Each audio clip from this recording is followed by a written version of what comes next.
he going to say the F word? Is he going to say feminism? It was initially compensated for by the fact that more and more people became couples without marrying, even without. Did you know that feminism was a CIA psyop? Gloria Steinem was literally a CIA operative writing in magazines. Feminist values, you were socially engineered to believe in this. Now, why would a three-letter agency like the CIA be so interested in psyoping society into feminist ideology? You ever ask yourself this? Gloria Steinem, a CIA spook. Google this. People don't even know. Now, why was the CIA co-opting feminism?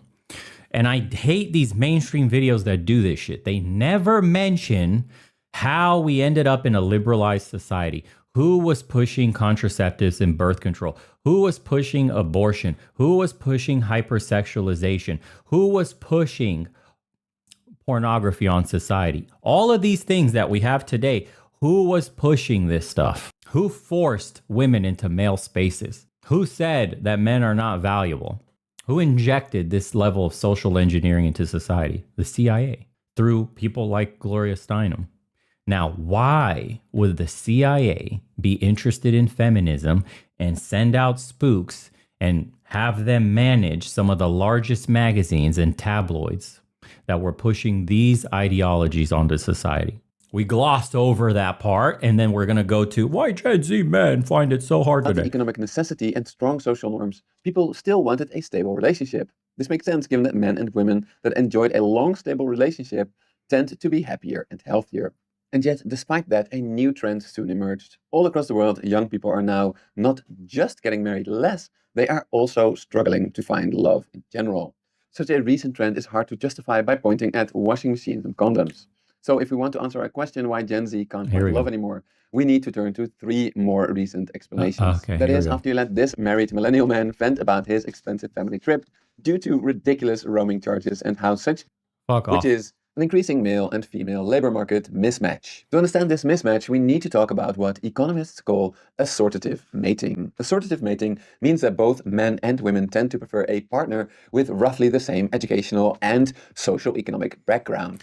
Therefore, researchers often split the marriage market into one for college-educated and one for non-college-educated workers. Today, there are two trends that are upending the love life of both college and non-college educated. Labor market mismatch. Yes, women make more money. Women are now more educated. 60% of colleges, the student body ratio is 60% women, 40% men. Yes. Why are men checking out of colleges? Why? Because they turn into gynocentric hellholes. They're extremely feminized. They're very anti-male. We've had issues in the past where women, literally, you remember the chick that carried her fucking mattress on her back to show that she was raped. And what ended up happening was that she lied about being assaulted, but did that for attention. So the guy got expelled, even though the police found that he was not liable for anything, that this didn't happen. He even had text messages proving that all they did was have sex, and then either she regretted it or he didn't want to talk to her anymore. And this has happened to more like lacrosse players, basketball, football players, baseball players. You know, it doesn't matter. A bunch of women get into trouble. They regret getting passed around like a piece of meat. The guy doesn't talk to them anymore. And then she'll go and say she was raped and cry to the college administrators. And what ends up happening is the kid's life is ruined and his face gets plastered all over the media while she remains anonymous through all of this bullshit. Can you believe that? And then life goes by like nothing ever happened for her while his is ruined, even if he is absolved of it later. If they find out he did nothing wrong and that she fabricated the lie, there's often no consequences for her while his life is irreparably damaged. So fine. That's one more thing that feminism added. Switched from manufacturing-based to service-based economies. And then women, yes, so the hypergamy. Women will not date a man that's less educated than them, that earns less money than them. So if you have women that are 20% more in college now, eventually those numbers are going to be so skewed that there won't be men that are economically viable for women. There is only going to be a small percentage of men that women will be fighting over. So welcome to the new era of harems, brought to you by feminism overshooting. Okay, what else? Housing affordability is what he got next. And then he has smartphone addiction last. And then a conclusion. This fucking slop video, no offense to this guy, got 223,000 views. And he hasn't pinpointed the exact problem yet. So housing affordability, yes, shit got more expensive, but where did that come from? People are using their smartphones. Yes, people are consuming slop. So it was the same in the 50s and 60s. They were consuming TV slop, newspaper slop, radio slop. People will consume slop in any new medium that's created. It's not just smartphone addiction. That's a small point in the real problem. So he's saying why Gen Z's relationship crisis is getting worse.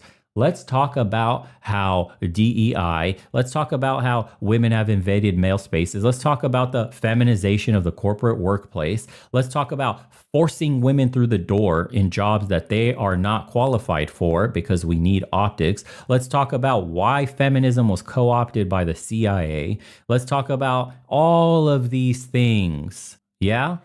Let's talk about how society pushes a messaging with this like fourth wave feminism that men are good for nothing, that men are predators, that the patriarchy needs to be dismantled, that men are the root cause of every issue, that getting married to a man is the equivalent of like emotional labor. That's what they actually call that. But they expect all the traditional qualities of a man, but then want to go 50-50 on anything that costs them out of pocket something, whether personal or actually financial. So her money's her money, but your money is her money. She won't sacrifice for you to stay at home, cook, and have your kids, but expects you to provide and pay for absolutely everything. The game is rigged for men, and they don't want to play. And it's even worse for Gen Z because it was rigged for millennials, and it was starting to be rigged for Gen X. But Gen Z has broken institutions on top of that. Institutions for millennials worked about half of our lives. Institutions for Gen X were still pretty solid coming off the backs of the baby boomers. Shit was still good. Your institutions worked like they should. By the time you get to Gen Z and Gen Alpha, institutions are a joke. They all are co-opted. They've all been corrupted. Money is everywhere. Speech got politicized. Medicine is politicized. Dating got politicized. Your jobs have been politicized. Your laws have been politicized. Everything has gotten co-opted and turned to shit. The American Psychological Institution literally said that if you're a man and you have competitive nature, if you have a stoic mentality, stoicism, and whatever else, that those masculine qualities are toxic. The Psychological Association literally says that masculine qualities are toxic and that we need to usher in a new age of masculinity. Why don't we talk about that? So why is the Gen Z relationship crisis getting worse? It's everything I've said. And then you could add on his fucking mainstream normie slop points that he's added on here. I'm sick of this shit. I'm going to call out every single one of these fucking channels now that refuse to tell the truth about what's happening to Gen Z and pin the fucking problems on surface level fucking slop because it's easy to just make this video, get a quick 200,000 views and make a couple of $1,000 because you blame housing affordability because that's the main issue people are talking about. And then you throw in slop like smartphone addiction. And this is a fucking PhD, no less. No shit. Why? Because that whole industry got co-opted and politicized as well. You think this guy could tell you the truth without having his fucking PhD questioned, without his credentials stripped, without being ostracized from the industry that he works in? Come on, bro. You cannot get information from these people. They're in the machine. They depend on the machine. If this guy gets ostracized and thrown into the periphery of his industry, he's getting no client, no funding, no work, nothing. He's going to have to depend on YouTube for the rest of his life. This shit's insane. Like, these people are captured, okay? Gen Z lives in an era where all its institutions are captured by special interests. They have zero trust in any institution. This is why everything for them is broken. And yes, they are in crisis. And now we're all in crisis, but it's hitting Gen Z really hard. And God help Gen Alpha, because they're living in a shit show. They're coming up in the clown show of society where the institutions are actively crumbling. And some of them won't even exist by the time Gen Alpha is like in their prime. So anyways, I'm not watching any more of this shit. Whatever. Money and Marco is the channel. If you want to see the rest of this fucking slop, you're free to go look. Appreciate people that have been sending me these episodes, and tribeofmen@yahoo.com if you want to send me more and do commentary on, or deep research some topics. If there's things that the media won't cover that you want me to cover, send them over on the email. You know, the more in-depth you make it, the easier it is for me to get in-depth with it as well.